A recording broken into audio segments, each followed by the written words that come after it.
Assalamualaikum teman-teman kelas 3. Apa kabar semuanya?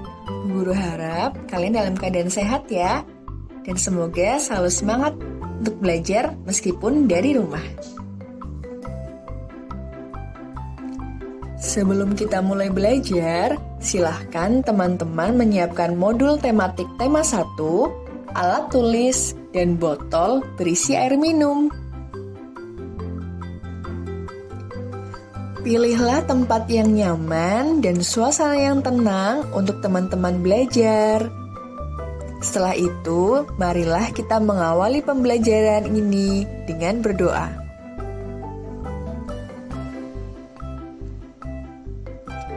Pada video ini, kita akan belajar bersama-sama tentang cara menyikapi keberagaman makhluk hidup yang sesuai dengan Pancasila. Tujuan kita mempelajari hal ini di tema 1 adalah agar teman-teman memahami makna dan simbol dari Pancasila, agar teman-teman memahami makna bersyukur, agar kita bisa mempraktekkan sikap saling menghargai perbedaan dan kemampuan orang lain, serta memahami makna bersatu di tengah perbedaan.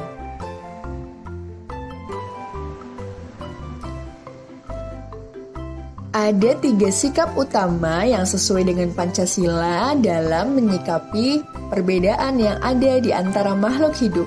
Yang pertama adalah bersyukur, yang kedua menghargai, dan yang ketiga bersatu. Mari kita bahas satu persatu ya. Sikap yang pertama adalah bersyukur. Bersyukur adalah perbuatan yang bertujuan untuk berterima kasih kepada Allah Subhanahu wa Ta'ala atas segala nikmat yang kita terima dengan perasaan ikhlas, tabah, dan sabar. Teman-teman, makhluk hidup yang beraneka ragam di dunia ini adalah ciptaan Allah Subhanahu wa Ta'ala, dan segala bentuk perbedaan serta keragamannya adalah karunia Allah yang wajib kita syukuri. Perintah bersyukur ini ada di dalam Al-Quran, dalam surat Ibrahim ayat 7. Selain ada dalam Al-Quran, bersyukur merupakan pengamalan sila ke-1 Pancasila, yaitu sila ketuhanan yang Maha Esa. Teman-teman sudah tahu ya simbolnya apa? Sila ini disimbolkan dengan bintang emas.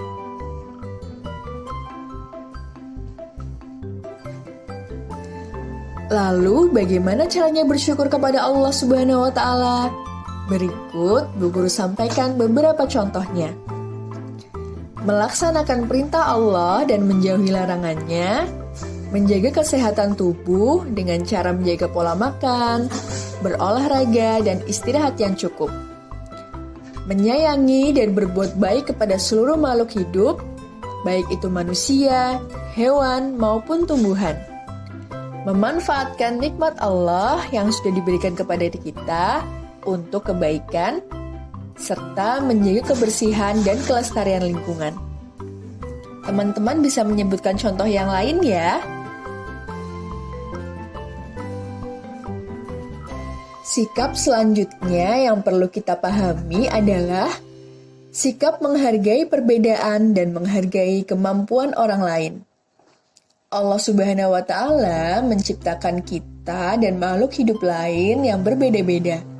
Perbedaan tersebut merupakan karunia Allah Subhanahu wa Ta'ala.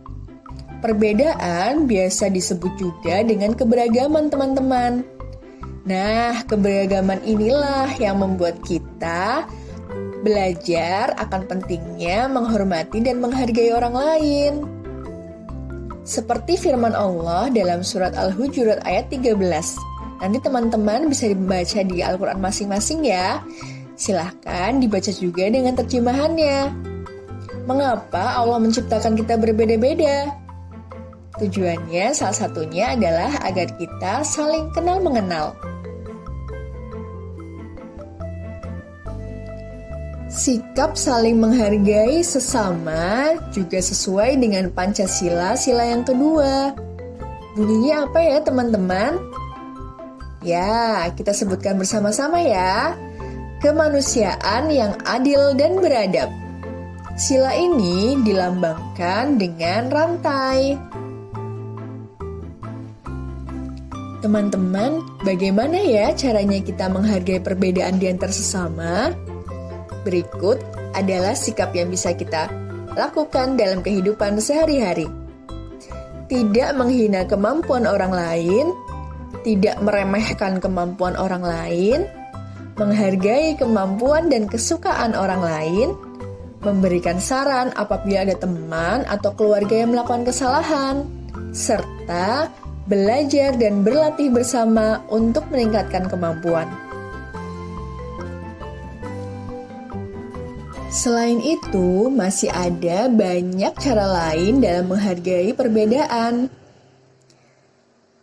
Cara yang akan Bu Guru sampaikan ini adalah contoh yang sering kita hadapi dalam kehidupan sehari-hari.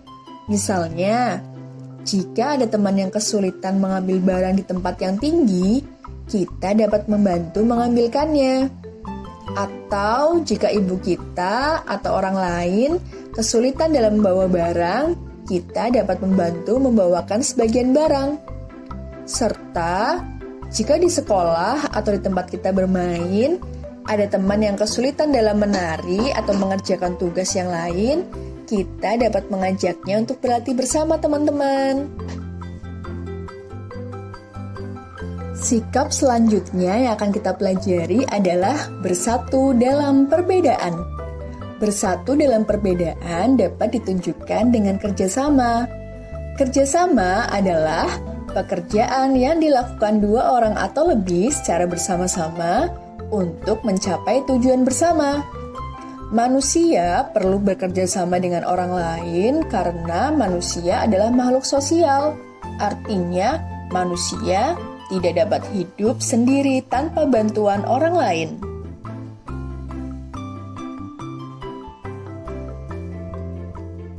Ada 3 bentuk kerjasama yang biasa teman-teman hadapi dalam kehidupan sehari-hari.